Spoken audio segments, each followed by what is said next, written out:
راشد خان ته افغانان ولې په غوسه دي؟ راشد خان ته افغانان هله غوسه شول کله چې اوله ورځ په لوبه کې هیټریک ترسره کړ. راځئ وګورو چې افغانان د راشد خان د هیټریک په اړه څه وایي. ګرانو مینوالو السلام علیکم. راشد خان په بیګ باش لیګ کې د لومړنۍ بهرنۍ لوبغاړي په حیث هیټریک وکړ. د هیټریک ترڅنګ یې ځینې ریکارډونه هم جوړ کړ او یو ځل بیا یې د افغانستان د کرکټ په اړه نړۍ په خو ورکړه. په نړیواله کچه راشد خان ډیر وستایل شو. رسنیو ورسره مرکې وکړې او ورباندې بېلابېل تشویقي راپورونه نشر کړل. نړیوال تجربه کار او پخوانی کرکټران راشد په تمامه معنا منلی او د کرکټ د عصري نړۍ یو بېسارې لوبغاړی بولي. افغانستان کې هم د راشد خان هیټریک چې دای په شلوریز مسلک کې درېمه وستایل شو، خو ډیری افغانان چې لای هم د نړیوال جام راهیسې زړه مات دی د راشد خان لوبې یوازې په لیګونو کې ښې یادوي. افغان کرکټ مینوال په دې باور دي چې راشد او نبي غوندې قوي لوبغاړي یوازې په لیګونو کې ښې لوبې کوي او ځلیږي، خو د خپل هیواد لپاره د لیګونو په پرتله بېمزې او لوبې یې کمرنګه دی، نو ځکه ترې مایوسه هم دي. دوی وایي په تجارتي لوبو کې افغان لوبغاړي مثال نه لري او خورا ښې لاسته راوړنې لري، خو په ملي لوبډله کې د کارکردګیو څخه ناهیلي دي. دوستانو موږ دلته د ځینو هغو افغانانو نظرونه راخیستي چې د راشد خان د وروستۍ هیټریک په اړه یې کړي. ایمل مړوند لیکوال او ژورنالیست دی، نوموړي پر خپل فیسبوک پاڼې لیکي: وطن سره نازواني، راشد خان که سل ځله نور هم په بهرنیو لیګونو کې هیټریک وکړي خپل خوابدي افغان مینوال نشي خپلولی.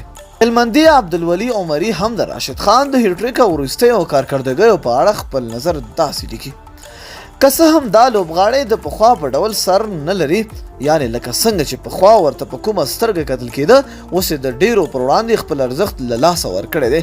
که هر ډول کارنامه وکړي خو بیا هم هیڅ په هیڅ. خو ځینو ته بیا یوازې د افغان په نوم جنګېدل او بریالی کېدل مهم او ګټور وي. خوشحال خټک وایي چې خوشحال یې و په رنګ تړلی توره، زه هم هغه ننګیالی پښتون افغان یم. د محمد نبي محق البدوي په نوم یو ځوان پر خپل ټویټر پاڼه چې موږ یې کټ مټ لیکنه خپرولې کړي: راشد خان په پردي لوبو کې سخت هیټریک وکړو. راشد خان هیواد سره زیاته مینه لري ځکه یې په بل هیواد کې د بل چا لوبه کې هیټریک وکړو. راشد او بعضې نور لوبغاړي تل ښې لوبې کوي، خو خپلې نه. پر دې نړیوال جام او ویسټ انډیز یې ښه بیلګه کیدی شي. د یاران پر فیسبوک پاڼې هم ځینو افغانانو د راشد خان د هیټریک په اړه راپورونو باندې هم بېلابېل خبرګونونه ښودلي دي. د هغې له جملې دوه کمنټونه داسې دي. محمد زمان زاهد کمنټ کې لیکي: د دومره صفت وړتیا نه لري ځکه د ډالرو په زور روان دی. احسان الله ودان کمنټ کې لیکلي: ښه شو راشد مغرور انسان دی. په زرګونو افغانانو پر ټولنیزو رسنیو داسې څرګندونې لیکلي چې د راشد خان په لاسته راوړنو باندې ویاړ کوي، خو ترې ناخوښه دي. راشد خان اوسمهال د ایډول سټرایکرز لپاره په بیګ باش لیګ کې لوبیږي، په داسې حال کې چې محمد نبي هم د همدې لوبو لپاره پرون د بنګلادیش تجارتي لیګ یعنی BPL څخه د استرالیا تجارتي لیګ بیګ باش ته ولاړ دی. نو دوستانو تاسو څه نظر لرئ؟ آیا تاسو خوښ یاست د راشد خان په هیټریک؟ آیا تاسو په راشد خان باندې غوسه یې او که نه؟ لاندې په کمنټ کې خپل نظر موږ سره شریک کړئ. تر بیا بلې ویډیو د الله په امان په دعاګانو کې مې یاد ساتئ.